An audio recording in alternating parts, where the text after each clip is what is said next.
لتكون ملك الغابة يجب أن تحفظ قوانينها. هكذا تسير السعودية.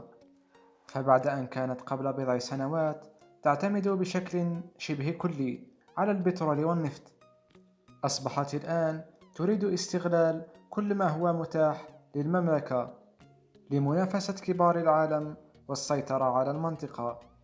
وآخر المجالات التي دخلتها بقوة هو مجال الرياضة، وهو واحد من أكثر المجالات دخلاً. السعودية وضعت خطة محكمة. البداية كانت بتكوين لاعبين وإرسالهم إلى أوروبا للاحتراف، ثم بدأت في شراء الأندية الأوروبية في حد ذاتها، وآخرها نادي نيوكاسل الإنجليزي.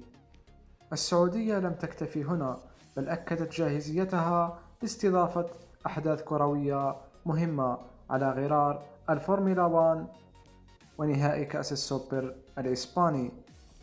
وآخر المفاجآت التي فجرتها هو تعاقد نادي النصر السعودي مع أسطورة كرة القدم البرتغالية كريستيانو رونالدو، لتكون قفزة كبيرة للسعودية في هذا المجال. رونالدو لم يأتي إلى النصر للاعبي كرة القدم فقط، بل هناك حقائق أخرى وراء ذلك. السعودية تريد استغلال شهرة ووجه كريستيانو رونالدو، الذي يعتبر أكثر رياضي مشهور في العالم، ويمتلك على حسابه في الإنستغرام أكثر من 500 مليون متابع.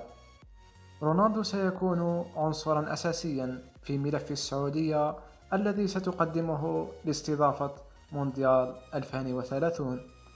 رونالدو أيضاً سينعش مجال السياحة في السعودية بشكل كبير، وسيعود هذا الأمر بعائدات خيالية.